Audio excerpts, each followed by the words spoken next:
introduce you today's mentors and our distinguished panelists who will be interviewing them. We have my dear friend for many years, I don't know how many, Professor Yang Kwang Tu from Taipei. Professor Tu, as any neurosurgeon would know, he has been the president of the World Federation of Neurosurgical Society and continues as the honorary president of WFNS. He has been the president of the Asian Australasian Society of Neurological Surgeons and continues as the honorary president. He is currently the president of Taiwan Neurosurgical Institute, Taipei Medical University, the professor emeritus at the prestigious National Taiwan University. Now, he will be interviewed by our dear friend and the president of our Continental Society, AASNS, Professor Wan Tu So, who is a senior consultant, Department of Neurosurgery, National Neurosciences Institute, Singapore. Dr. Wan Tu So has already contributed once, I think last or 1 month before that. So he will be repeated here. And then we have our own Professor Mr. R.P. Sengupta, Indian origin, British neurosurgeon, very distinguished neurosurgeon, mentor to many, including me. He is the head of neurosurgery, chairman and managing director of the Institute of Neurosciences, Kolkata, which is actually his brainchild and his baby, who he has done it. He has developed this institute, one of the premier institutes in India today. And he is also the emeritus consultant neurosurgeon at Newcastle upon Tyne.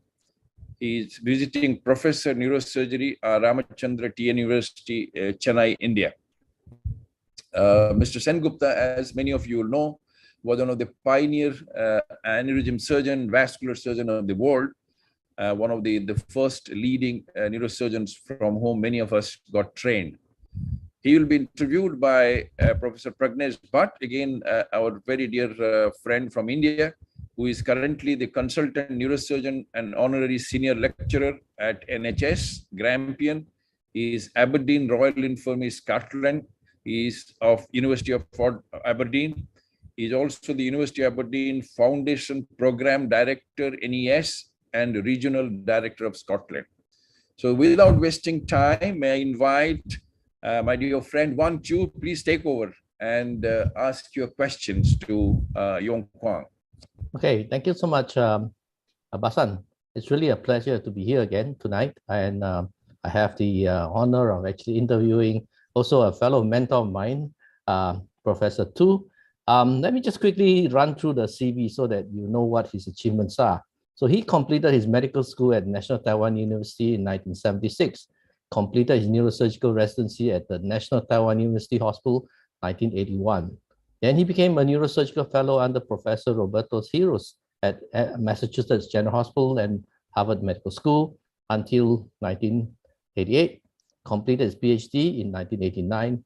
Then following his fellowship in the US, he returned to his alma mater and he rose in rank from associate professor in 1989 to professor in 1998, chairman of the Department of Neurosurgery at NTU in 2004, and then when he retired as a professor emeritus in 2013. Then he went on to become chair professor at Catholic Fujian University and chair professor, College of Medicine, Taipei Medical University in 2016, which is the position he currently holds. So in organized neurosurgery, he was president of Taiwan Stroke Society, president of the Asian Oceania Society for Skull-Based Surgery, founding president of the Taiwan Society for Skull-Based Society, president of the Taiwan Neurosurgical Society, president of the Asian Australasian Society of Neurological Surgeons, and president of the World Federation of Neurosurgical Societies from 2013 to 2017. So that was a wonderful achievement, Professor Tu. So perhaps tell us a bit about your early career. Who were your mentors along your journey? Who influenced your neurosurgical practice? Yeah, thank you, Wan Tu. I'm going to tell my own story a little bit. As you mentioned, I graduated from the medical school of National Taiwan University during the mid-70s of the last century.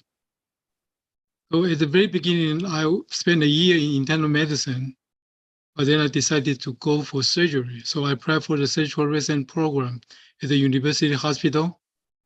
At that time, although other neurosurgical training program of the country already started the current 6-year program, but the National University, as the oldest university, was still very reluctant to change its program and use a very strange old system that all the surgical disciplines are under a big surgical department. And the residents rotate to these different fields for 3 or 4 years until the last year, they fixed in a specific field and became a specialist of that particular field after a year of training. So I consider that kind of training was incomplete. So therefore, but I think I need to go back a little bit. Before the last year of training, we need to make a decision. Can you see Yong Kwang? I can't see him now. You can see me? We can see him, but his video is frozen a bit. I can't see your face. Yeah, now I can see you. That's right. Oh, it's okay. Okay. Yeah. So after 3 years of rotation in general surgery and different fields of surgery, I faced the moment of choosing a specialty as my future career. So initially, I was very interested in cardiovascular surgery. But my father was a general surgeon, so I saw that he probably wanted me to follow his steps to become a general surgeon. Therefore, I tried to discuss with him on this matter. Surprisingly, he told me, go for neurosurgery. But at that time, neurosurgery has a very high morbidity and mortality because of very poor diagnostic tool. So I told my father that my performance at the first 3 years was not too bad. So there's a very high possibility for me to choose other field which I like. But he told me no, neurosurgery will be different because at that year, we obtained our first CT scanner at our university. So he said that after the CT scanner, the diagnosis will be better and the treatment effect will be improved. So I follow his idea. That's why I became a neurosurgeon. So this is the first part of my career. And then yes, carry on. Yeah. And then after finish my training, I feel that my training was incomplete because only 1 year real neurosurgical training. Although at that particular year, I did many surgeries, but many other knowledge I do not have, I did not obtain from my training. So I decided to go abroad. So that was talking when about you went for your fellowship. My mentor. You were asking about my mentor. Yes. In my journey in neurosurgery, I have many mentors to learn from. When I was a young resident, of course, I learned basic knowledge of neurology and neurosurgery from our faculty members in the neurosurgical service of my university. But the one who had the most influence on me is the late Professor Chin Zhang Hong. Professor Hong, he was the chief of the service at the university hospital, and he was also one of the past president of AASNS. Right. Yes. He's a very intelligent person with incredible memory capability. He speaks 5 different languages fluently and very knowledgeable in history and liberal art. But interestingly, he did not like to perform neurosurgery on his own. So in my 1 year of chief residency, he allowed me to perform surgery for all his patients. Under his supervision, I operated on 108 patients harboring various types of brain tumor. So that was an incredible record for a chief resident. And to me, this experience was very precious for establishing confidence in doing brain surgery. And very helpful for my later development in neurosurgery. He was the first person to open the door of neurosurgery for me. Later, there are 2 international neurosurgical masters who have made profound influence on my neurosurgical practice. My first international mentor in neurosurgery is Professor Roberto Carlos. After I finished my neurosurgical training at the National University, I felt that my one-year training in neurosurgery was insufficient and decided to find a way to enhance my knowledge and skill in neurosurgery. I also want to choose cerebral vascular surgery to be my specialty in neurosurgery. Therefore, I applied to be a fellow at Massachusetts General Hospital and Harvard Medical School under the supervision of Professor Carlos. Initially, I only planned to be there for a year to do some research in cerebral vascular surgery. Dr. Carlos was very kind to allow me to shadow him in his clinical work. So I observed and participated in his surgery. I also took part in all the clinical rounds and conferences. He helped me to obtain the 3-year scholarship and a faculty position in Harvard Medical School. So finally, I was able to stay in Boston for 4 years. In those 4 years, I learned many important concepts concerning neurosurgery and cerebral vascular surgery, as well as the attitude of how to behave as a good physician from Professor Carlos. Professor Carlos is a very honest gentleman. He frankly discussed all his complications and emphasized his mistakes that young trainee may avoid. I will never forget that in many nights, I ordered his AVM surgery until, yes, your video is frozen. I don't know what is the problem. I'm sorry about this. Now it's okay. Now it's okay. Okay. Yeah. Okay. Yeah, carry on. So in many nights, I ordered his AVM surgery until midnight. At that time, he must be very exhausted after more than 12 hours of surgery. Yet he was trying to explain all the details of dealing that devastating lesions, and he tried to take care of me whenever I need help, even till now. He's the one make the most influence on me. My other international mentor in neurosurgery is Professor Maji Sami of Germany. Although I never had an opportunity to be trained with him in Hanover, I learned many things concerning skull-base surgery from him through personal discussion and attending various congresses. I took cerebral vascular surgery as my subspecialty initially, but later on I realized that skull-base anatomy and surgical approaches are similar to cerebral vascular surgery. Therefore, I picked up skull-base surgery as my subspecialty as well when I returned home from Boston, and became the first few neurosurgeons who performed skull-base surgery in Taiwan. At that time, skull-base surgery was booming, and I participated in international conferences and symposiums extensively and get to know Professor Sami. Progressively, we developed a very tight connection.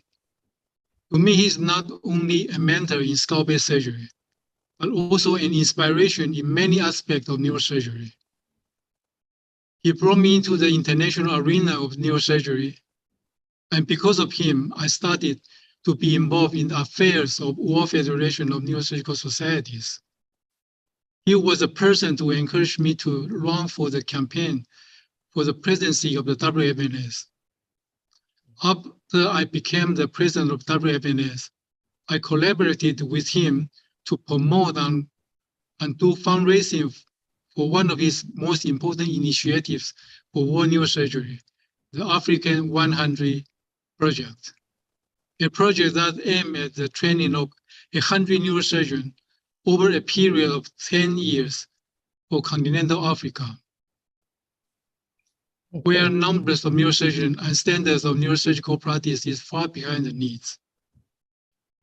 So that's why I got to know Professor Sami and why I take him as one of my mentors. Okay, so thank you for that. So now, after you returned back from the US, you started your neurosurgery career, you became professor, you became chair of the Department of Neurosurgery at the National Taiwan University. Yeah, and you were very well regarded, very well respected. What advice would you give for neurosurgeons who have leadership potential and even current leaders in neurosurgery as to how to manage their department well? I think we hear a lot about, heads of departments who are very good, and then we hear about some who, could be better. And maybe what advice would you give based on your own experience? From my point of view, the university department has three important missions. Number one, of course, is education for the next generation of physicians or surgeons. Number two is to conduct research to solve problems and unmet needs in clinical medicine. And number three, to improve standards of clinical practice. Therefore, a leader of a clinical department at the university needs to have several characteristics. He needs to be capable in promoting education and research, and he must be a good teacher and a good researcher. He also needs to have the ability in doing good clinical practice. He must be an eminent clinician. I know many universities select their chief according to their publication, and some of them are not even doing any surgery or clinical practice. And this kind of leader will not be able to lead a good department. In addition to these three characteristics, a good leader needs to have a good vision for the future for his department or her department. And so he needs to have a good idea about where he wants to bring the department to. He needs to have a potential in collaborating with other departments and organizations. A good leader must be a good coordinator. The other thing important is a good capability to manage finance of the department, obtain budget, and perform fundraising are important for the department's development. And he needs to be able to identify and cultivate potential successor for the future of the department. So this is my point of view. A good leader needs to have those characteristics. Okay. So, yeah. Check your video again, Yang Kwang. In between your, I don't know why your the video I don't becomes. know. I think the problem is the internet. Yeah. Oh, okay. Now it's come now again. Yeah. Sometimes it goes. Go ahead, please. Yeah. One question, a bit just came to my mind is, now how do you select future neurosurgeons? I mean, it's something that, all of us has had a leadership position sometimes have to do that because, who's going to be our trainee and all that. Any special advice for leaders as well? You mean select a leader? No, select trainees. Select trainee. Well, this is a difficult question because every year we need to select 2 or 3 trainees into our department.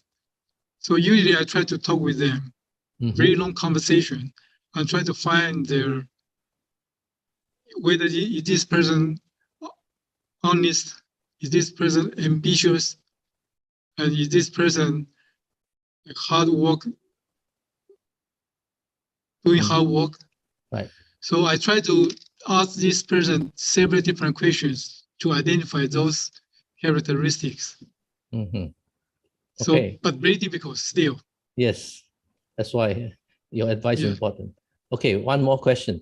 Now, you became president of World Federation of Neurosurgical Societies in 2013.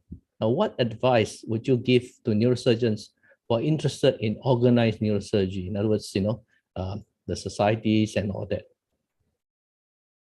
For neurosurgeons who are interested in organized neurosurgery, yes, I would like to encourage them to participate in more international activities. Yes, and take responsibilities for international affairs.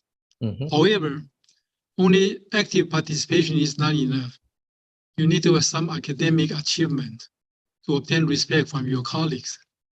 So try to make presentation in your clinical research, the presentation of your clinical and research results in international conferences.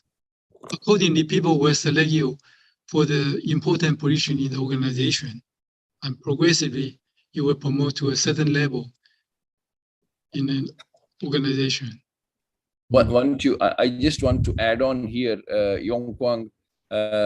too was not only the leader, but he was primarily involved in resurrecting, let me put it this way, or the adding to the education activities in our continent, the Asian Australasian, much before he became the president of the World Federation.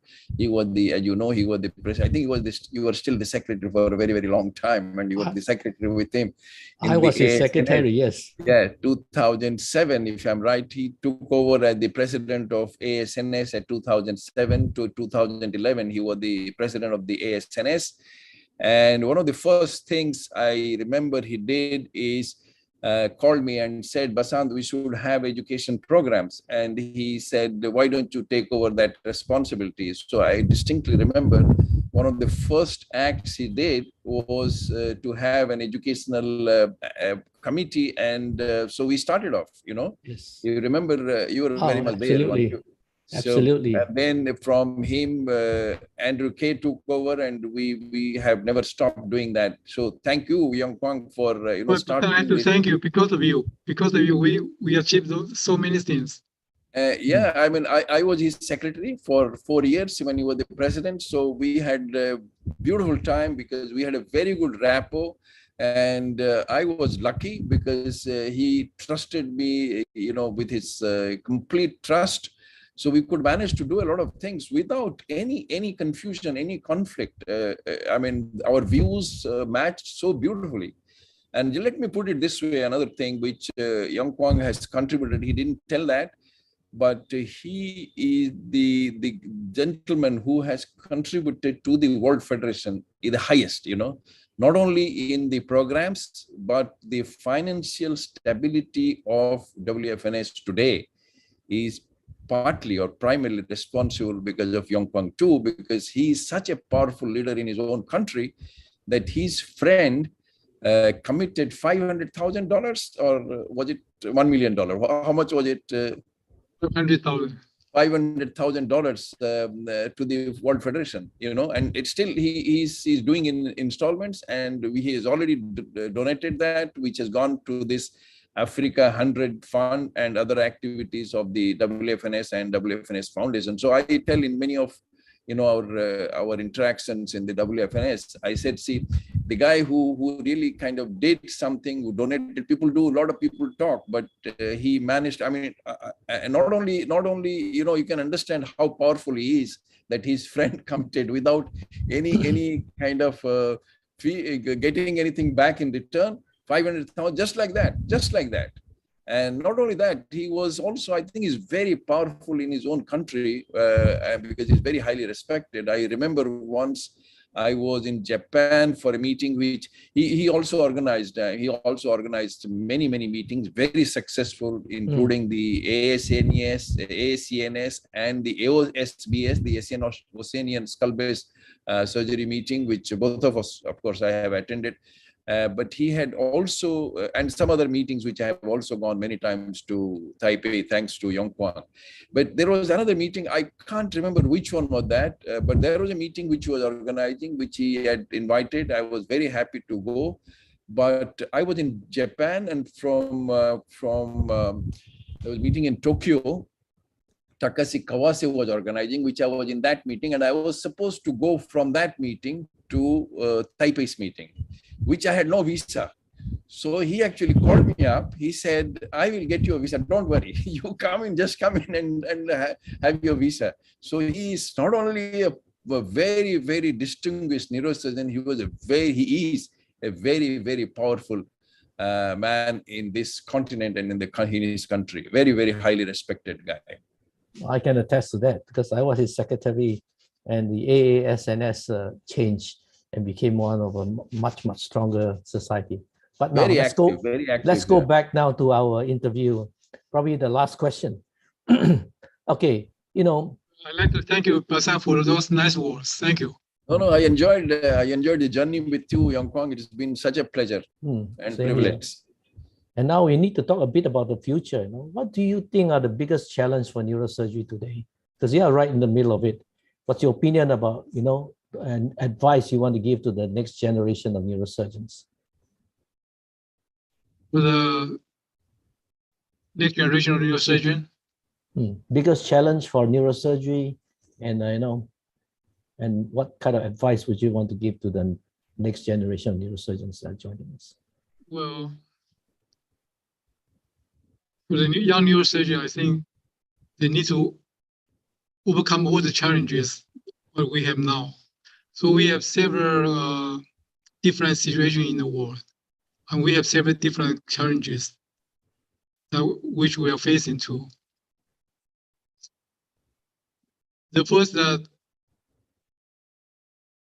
now we are facing in an era of rapid expansion of knowledge and information.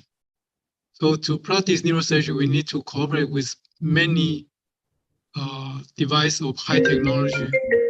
Therefore, neurosurgeons need to have a broad spectrum of knowledge in various aspects of science. We probably need to extend the length of neurosurgery training and reorganize the content of our training curriculum for young neurosurgeons. Can you hear me? Yes, we can. So the other challenge we have is there is a very large discrepancy in the geographic contribution of neurosurgeons in developing countries.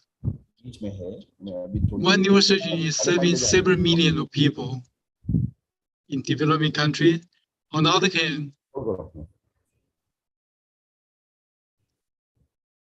in some regions, neurosurgeons are overproduced.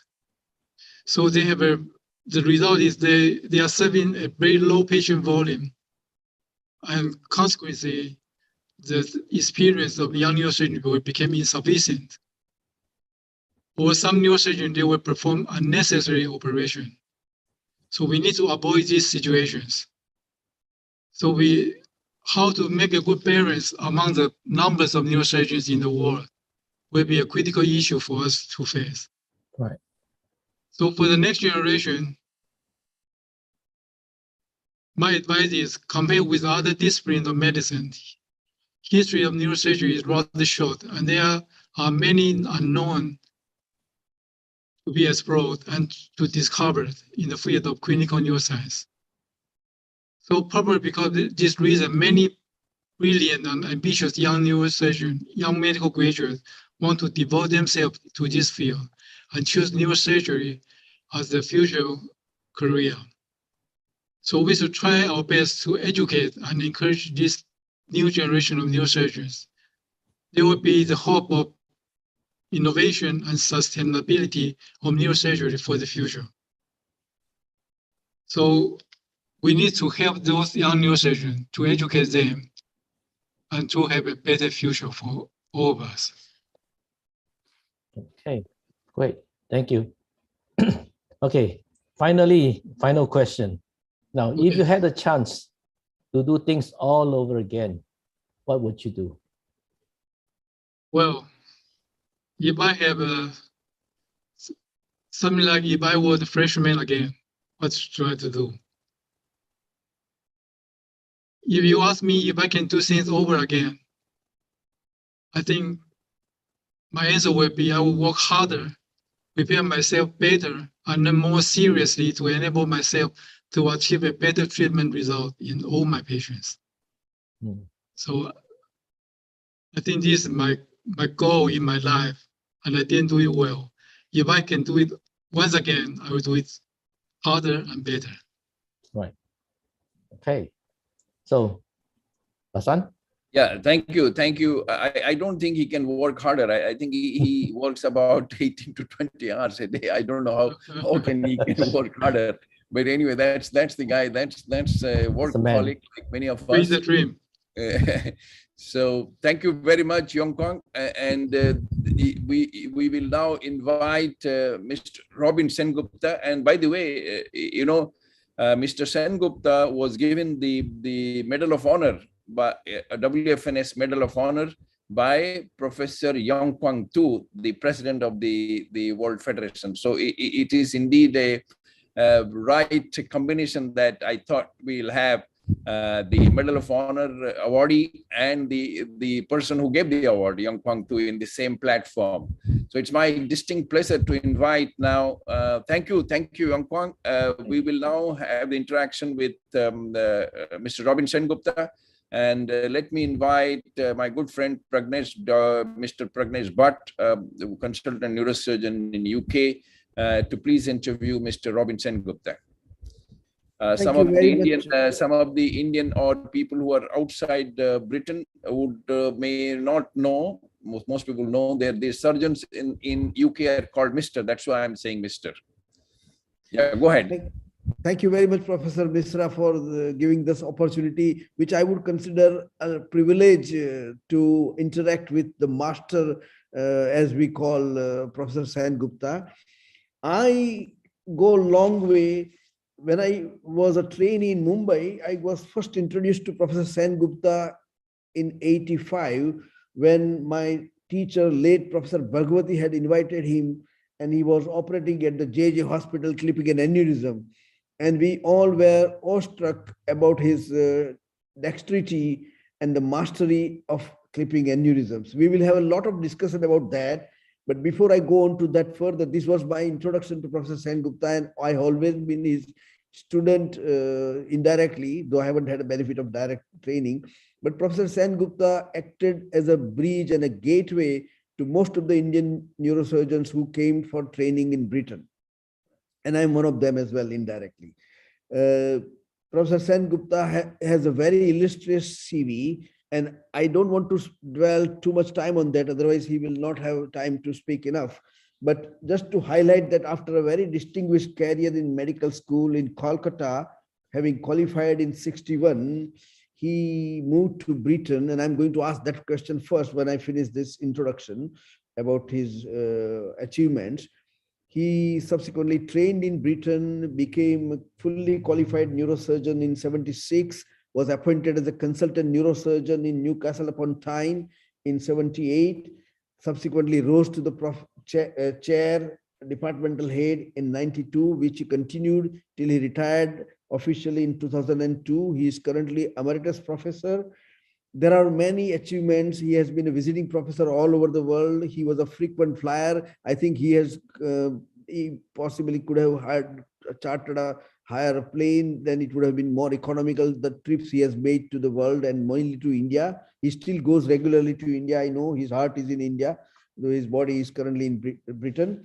He also got a doctorate of medicine from the University of Newcastle, which is the highest honor someone is given in 2016. And as Professor Misra mentioned, he also received a Medal of Honor from WFNS in 2017 in Istanbul. And I have a picture with him, which was my most precious possession. I also admire Professor Sengupta for creating an institute of national excellence in his hometown, Kolkata. According to Indian philosophy, we have got three types of depths: depth of motherland, depth of teachers, and depth of parents. And he has fulfilled all those in various ways. But the one I'm quoting is about his full construction of this institute in Kolkata, which I'm sure he will talk about. So without further ado, Professor Sengupta, if I may first start with a question, that having qualified in Kolkata in 1961, tell us something about your move to Britain and your career, initial part of your training and your move to Boston. Please highlight us. Thank you. Well, good morning from Britain to you. After hearing my friend, Professor Tu, I feel that I'm probably a kind of a misfit. He has done so much, and I have very little to tell. But as Basant very kindly took me as to talk something about this program, and your question was, why did I, immediately after qualifying the medical qualification, I decided to come to Britain.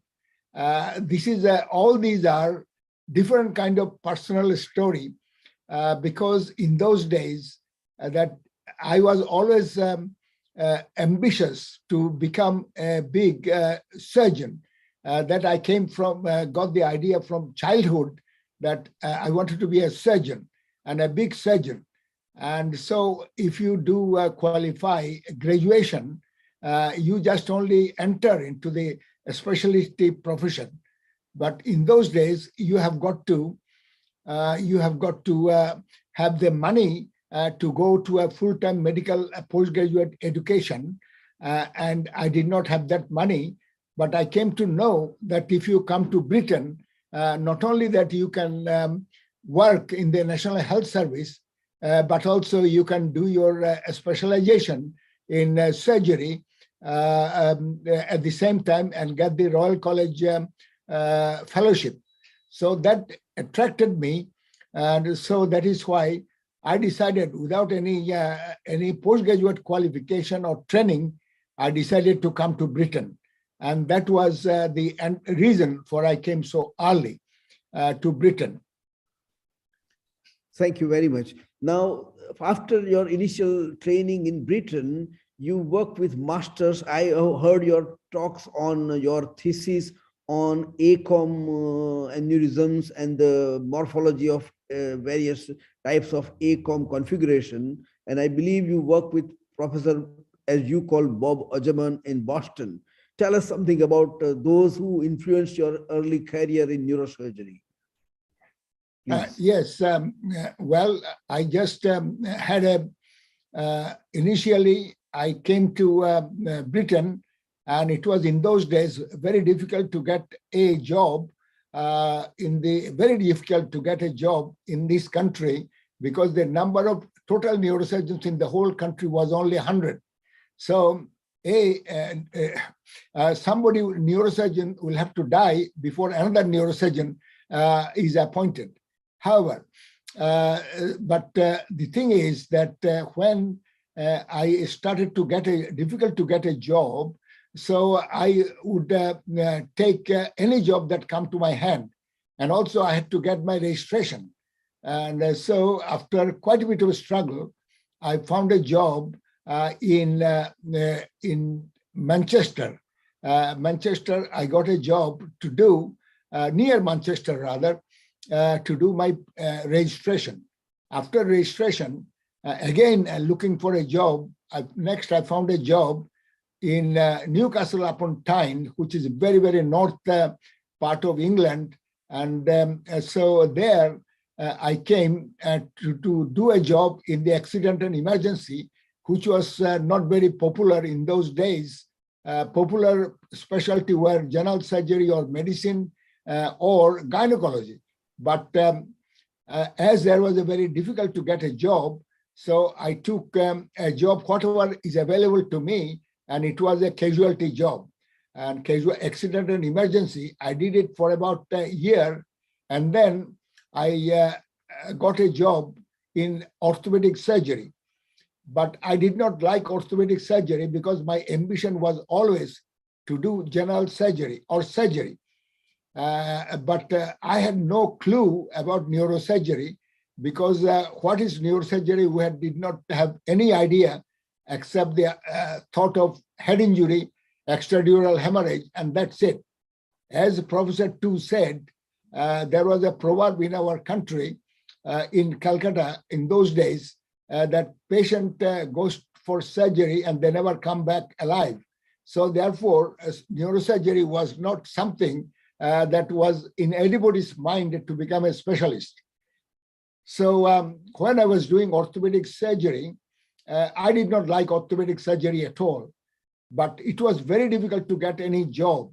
So somebody suggested that in neurosurgery, in the same hospital, Newcastle General Hospital, they cannot find a neurosurgical trainee, neurosurgical junior resident. And so if you are, I said, neurosurgery resident, no way, I cannot, I have no idea about neurosurgery, I cannot do anything. But again, because I had to find a job and I could not find a general surgery job, which was my target, and I was more or less forced myself to do a locum. I promised myself I do for a few months and then look for another job and then leave. They are also desperate to find some junior doctor to do the junior doctor's work. So I went in neurosurgery and I was very, initially very difficult. But I will tell you one thing.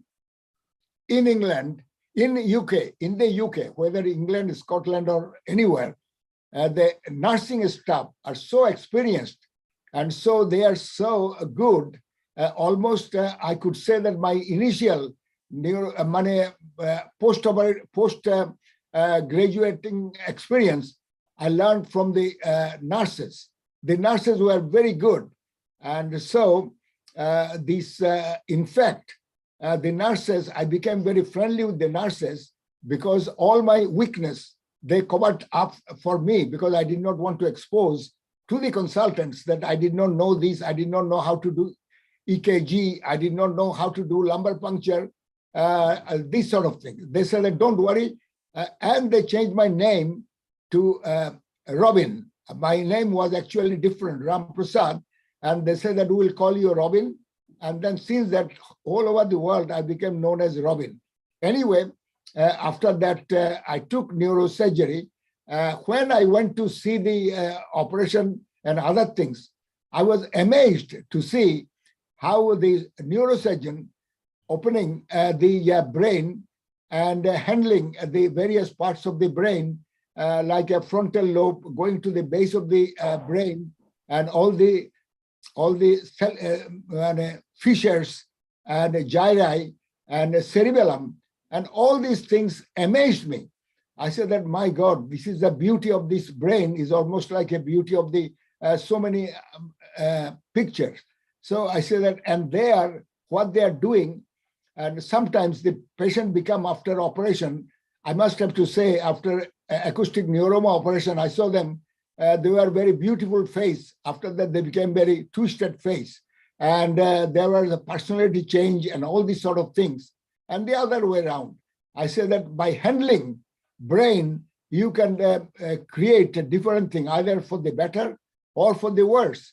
So I said that this is the thing that probably I've never seen before in any other surgery.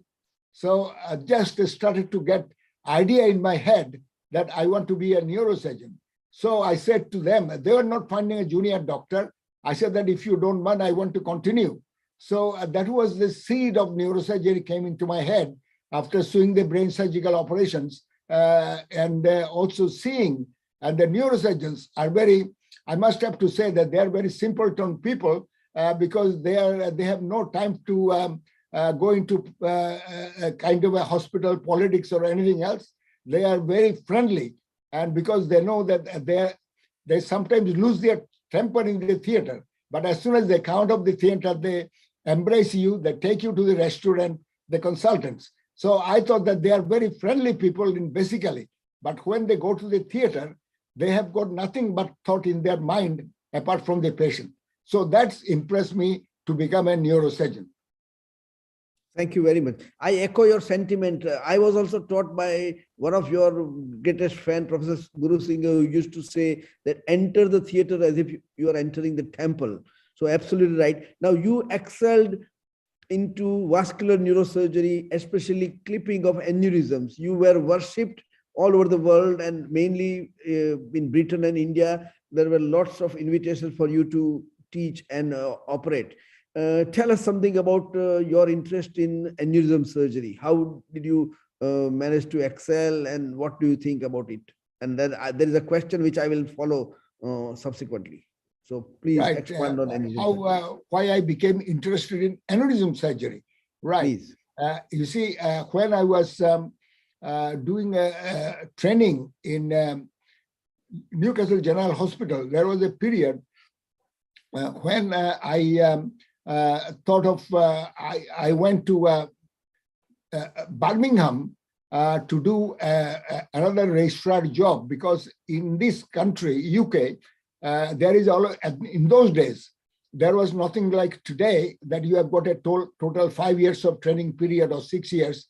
In those days, you have got to be first of all a house officer, after the senior house officer, and then the registrar, and then the senior registrar, and then the consultant. And so when you are every position, there is a period that you can be only senior house officer for maximum of 2 years, or register for maximum of 2 years or 3 years, then either you have got a job, senior job, or you have got to leave. So there was no program at all. Very difficult time in those days. So I had to leave Newcastle General Hospital while I was doing neurosurgery. So I had to take up another job in Birmingham. When I went to Birmingham, I was working with 3 Birmingham Queen Elizabeth Hospital. That was a smaller hospital, and then there was another big hospital in those days. So there were 3 consultants, and one is called Jack Small, another is Brodie Hughes, another is Eric Turner. These 3 consultants that I had to work for, and I found that the 3 of them have got a completely different approach to aneurysm surgery. When in one, Professor Brodie Hughes, when there was a patient come in, he was always interested in other things, but not in vascular surgery. He always would transfer the case to another neurosurgeon. So he was not interested. And then there was another consultant, Eric Turner. He knew that if you operate in a cool state, but that results are better. So he leaves the patients at least 3 weeks and he will not touch them. And during those 3 weeks, I saw that a lot of patients were dying in the ward that I was looking after with a rib bleed. And there was another neurosurgeon called Jack Small. And Jack Small was like a tiger. He would come, his patients, he would take to the, I'm talking about in 1967, 68. And he would take the patient to the theater and ask the cardiac surgeon to close the heart. And then he will clip the aneurysm very quickly. And then they will restart the heart. So, and his patients were going home within 10 or 12 days, whereas other neurosurgeons patient were dying in the ward for lack of operation, or if they operate, the results were not that good.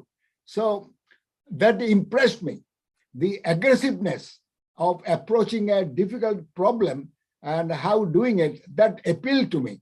I said that this is the branch of neurosurgery that is exciting, that you take the issue, take the problem on hand very quickly and solve it. No need to delay it for another day. So that is what.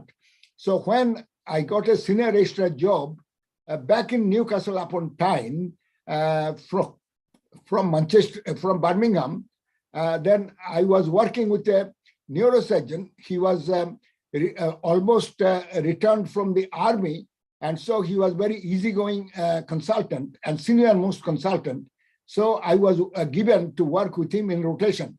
So when I was working with him, he allowed me to do whatever surgery I can do if it is well done. So what I learned from Birmingham aneurysm surgery, I started to do it in Newcastle. And in Newcastle, also there was an old-fashioned period of wait for the, in those days, wait for the period, and also for aneurysm, they would do proximal ligation rather than direct surgery, because the direct surgery carried a lot of risk. So, but I saw the direct surgery, what need to be done in Birmingham. So when I came to Newcastle, I started to do direct surgery. After doing that, I became very, very popular. I was a senior registrar, I was not a consultant, but my consultant allowed me to do those cases, although people by name, it was under my consultant, but actually I was doing the surgery. But the hospital neurologist recognized that my patients are doing very well after aneurysm surgery. And at that time, I was very fortunate to have an anesthetist. His name is, he was very, very kind. He knew that I was an Indian And for an Indian to do such a well thing when there is a lot of consultants are all British, and I'm doing a better aneurysm surgery than others, that was very strange to them. Anyway, so this anesthetist, he realizes that for my future career, I should establish myself well. So he said that, Robin, you take your time, do your operation properly, and I will be very patient, and you don't worry about the time, but do it well. So he encouraged me to do aneurysms, and so that the results become good. So what I used to do in those days, there was no digital angiography that much. There was, however, when I used to come to the hospital, I used to live very near the hospital. And I used to, after having my evening meal, I used to come to the hospital at about, say, 9:30, and then looked at the angiogram from various angles, because in those days there were 3-4 views, like a epilateral, orbital, oblique, and these sort of various views. So I used to look at those various views again and again and again for 2-3 hours, unbelievably, just looking at the pictures. And I was thinking, because in my opinion, in those days, I got the idea that aneurysm is just like a snake in a jungle, and it is in the base of the skull. And if you know the map of the jungle, then you can attack the snake without snake attacking you. So that is why I needed to know the map of the jungle, and by looking at the those angiograms. So after having especially the way that we used to do the aneurysm surgery in those days in a terional approach, in the terional approach, you just go through it fits in with the orbital view, oblique orbital view. And if you look through the orbital, that is the picture that when you go inside the brain, you will see that this is what you see. So this is the way I started to do, and the result has started to become well. So when I first published 32 anterior communicating aneurysms without any death, and it became a very sensation, and it came into the local one of the very eminent newspaper publication, and then so it was a very interesting joke. I was asked to present the paper in American Academy meeting in Bermuda. So when I was presenting the meeting, and people appreciated it, but one of the neurosurgeon stood up. He said that he doesn't believe anything like this, but it is a black magic. And so anyway, he was, I just did not mind at all. But then I realized that although my results are good, but I knew that there is, I have got to get the aneurysm surgery properly done. So I was looking at from the publications and meeting, attending the meetings, and decided that in the meeting, people present their cases very well, but that is not the right approach. The right approach is to go there and spend a week or 2 weeks and see them operate, and then learn from there. So my wife, very helpful to me, and she said that you make your career well. Don't worry about our financial condition or anything, and you go ahead and do. So I used to travel. First time I went to go to Gupta Nolan in Sweden, and Göteborg somewhere, yes. And I was amazed to see that how good result he used to get by only delaying the operation and also taking care of the circle of Willis. Circle of Willis, he has a very important interest in the circle of Willis and also delay in the surgery. So he thinks the circle of Willis is the trick where the aneurysm surgery post-operative vasospasm develops or not. And so I was very impressed. And then I went to various centers in the world. I went to Harvard Mass General Hospital. Incidentally, I worked in Mass General Hospital for a year as a resident. And Roberto Heroes at that time was my colleague. He was just a colleague. And he used to invite me to his house. And I used to cook curry and he used to love it because he's a Cuban exile like me. And so he was a very open-hearted fellow. And everything that Professor Tu said is true about him, a great guy. Anyway, so I went to Mass General Hospital. I went to Mayo Clinic to see Thor Sant, how he operates. I went to Charlie Drake. I went to any places, and then America in various places. And then I went to Europe, various centers. I went to Japan, and just to see. One place which is strike me was Professor Yeshergil. And I have got a great love-hate relation with him because he used to insult me right, left, and center because at that time I was not using microscope. And once one of the chap insulted him, saying is that you talk about microscope, but I know Dr. Sengupta, he doesn't use microscope, but get a very good result like yours. And then Yeshergil did not like it. Yeshergil said that you have come to me to learn and tell outside, microscope is not necessary. I have never said anybody anything. I only went there to learn microsurgery to Yeshergil. So anyway, so he was, as you know, very whimsical person, but very, very strong believer of his own thing. So he was a master in kind of a dissection of the things. But anyway, so he was, I have a lot of stories about Yeshergil. I don't want to use the time. And he was with me for 1 month in India, all over the places. Anyway, and so I learned really the aneurysm surgery by seeing other great surgeons operating. So this is the way that aneurysm surgery, in my mind, became that you must have to learn from everybody. That's it. Thank you very much. That answers actually my question that who had influence on your career. Now, there is a question which we may take it now. There's a question from my best friend and a colleague from Mumbai, Dr. Parekh. We trained together both in India and in UK.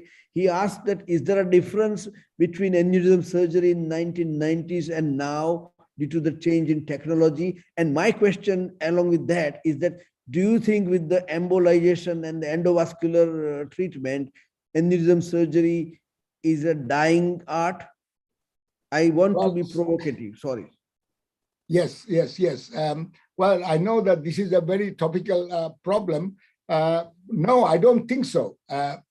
Aneurysm surgery, it is definitely, I mean, although endovascular surgery has taken over most of there are many reasons why direct surgery of aneurysms has to be there.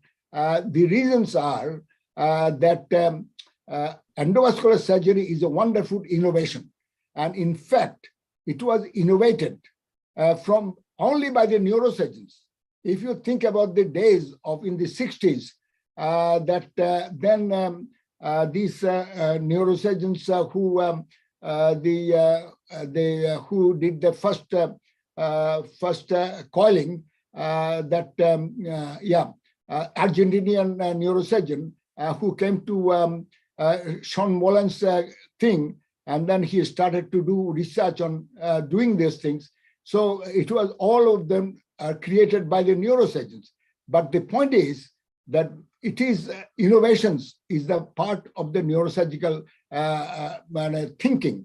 Therefore, the fact that neurosurgeons and endovascular surgeons have become, in some part of the world, have become separated is a very unfortunate thing, because there is a place for both. Because if endovascular surgery can do the coiling very safely, that is perfectly okay. But at the same time, a neurosurgeon is required for every aneurysm. Cannot be coiled, flow diverter, whatever you say.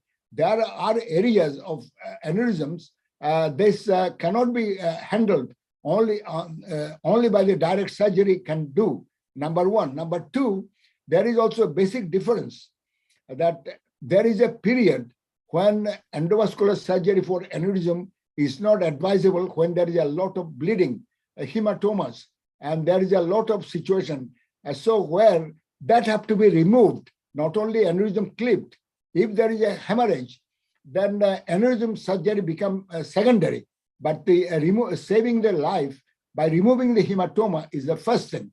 And then so therefore, definitely there is a place where the direct surgery is absolutely vital.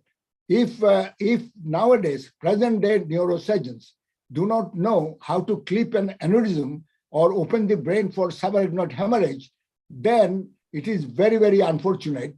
And I think that this is not right. So it is not dying art. It is dying because the neurosurgeons are ignoring it. And I hope that they don't. Thank you. Thank you very much. But I know that people like you, Professor Misra, Professor Tu, and others are keeping it alive. We are almost coming to an end of. I have one more question. Pragnesh, I just want to give you some anecdotes.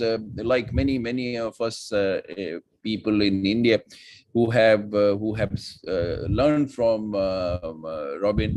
I was in Edinburgh in between 84 to 87. I was registered there, and we used to have a meeting, Newcastle joint meeting. I don't know whether Robin would involve a joint meeting with Newcastle and Edinburgh. We used to have a joint meeting, and we used to interact. But then actually we met not in Edinburgh, but in one of the American meetings. I think it was New Orleans. We were there in 1986. Was it 1985 or something like that? I don't remember now. But anyway, New Orleans CNS meeting. So Robin, I met him there, and I said, see, I would like to come and see you some of the meetings. And he was very kind. I said, see, I'm interested in vascular neurosurgery, as many of us in my generation, because that was the cream at that time. Neurosurgery, vascular neurosurgery was very glamorous then. And so I said, can I just come and see you sometime? It's very, very easy to go from Edinburgh to Newcastle. So he was very kind. And his secretary would let me know the day before if he's operating an aneurysm or any other microsurgical like MBD. He was very fond of doing MBDs also. So aneurysm surgery and MBD surgery. So they would inform me, his secretary would inform me the day before, and the morning I used to go and see him operate and then come back in the evening, same day, after he finishes. He's a very, very meticulous and like, I think he has got some traits like Yasser Gill, because he's a tiger in the theater also. I don't think anybody dares to say anything when he's operating. Very quiet atmosphere, and he's completely immersed in his surgery. But it was such a privilege and honor privilege to have seen Mr. Sengupta operating. Thank you, Robin. And that was one of the areas which I developed over a period of time, thanks to you. And so you have contributed to many neurosurgeons, including me, in my career. Thank you very much for that addition. That group of 4 Scottish and Newcastle neurosurgical unit meetings were still happening when I came to Aberdeen. It used to be called GANED. So Glasgow, Aberdeen, Newcastle, Edinburgh, and Dundee. We used to meet as a group. And I remember that meeting also when I came to. Coming to the last question, Professor Sengupta, what is your final message to the neurosurgeons of current and future generation? Well, I would say that to become a neurosurgeon, one will have to, the training period is very intense. Training period is very intense, and at that time, you have got to get the ability. Ability comes from practice. And practice. There is ability is the most important thing, number one. Number two, empathy towards the patient, because the patient's relatives. I will tell you one quick story. I was operating on an aneurysm. I did an aneurysm of a very big aneurysms in the basilar aneurysm, and the young lady died. 5 years after that, another consultant referred another young lady with a similar basilar aneurysms. So I explained to the mother that this is a very difficult aneurysm. I tell you what, there is a risk of not even surviving from the operation or very serious disability. Then she said, oh, I know all about it. I know all about it. She was an elderly lady. I say, how do you know about it? Then she said that you told me 5 years ago. I said, why did I tell you? He said that my other daughter died in your hand. And then this is the second daughter with the similar problem. Then I said that I'm not going to operate on your daughter. Impossible. I will not. Then she said that Dr. Sengupta, I want you to operate because I know that you are the best surgeon. And she said, and if my daughter, whatever happens to her, she should be operated by you only. And then I operated, and she died. So I could not almost face, so almost came out, and I was almost in the tears, what to say to the mother. Then mother looking at it, she did not ask, how is her daughter? That Dr. Sengupta, why are you so sad? Something must have gone wrong, but you should not be upset. I know that you tried your best. So this empathy between the surgeon and the patients are very, very important.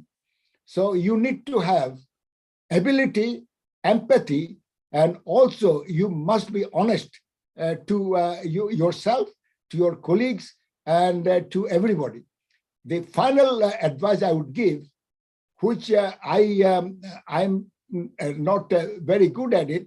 I know that to make our career, we take all our concentration, but we should not ignore the family.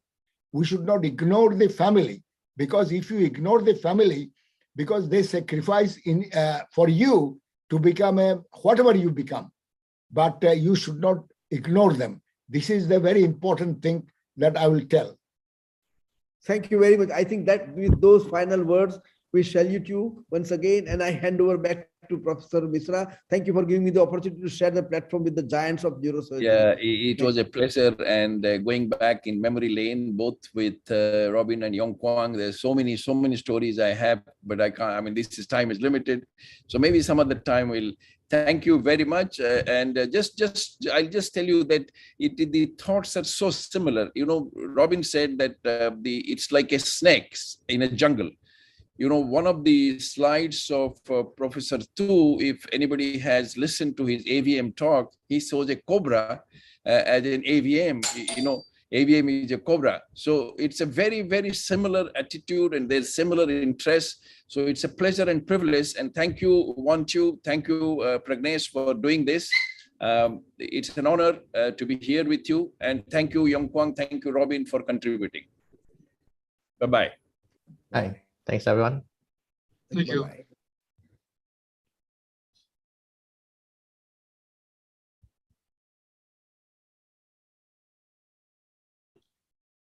Thank you, Professor Tu and Professor Shu. Oh, thank you, everyone.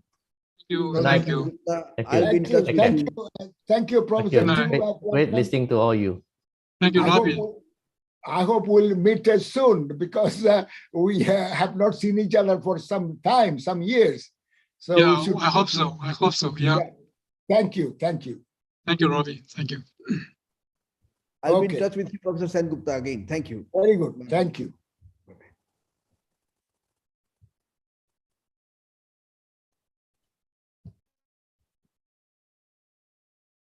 Thank you, Dr. Varade and the team. Thank you.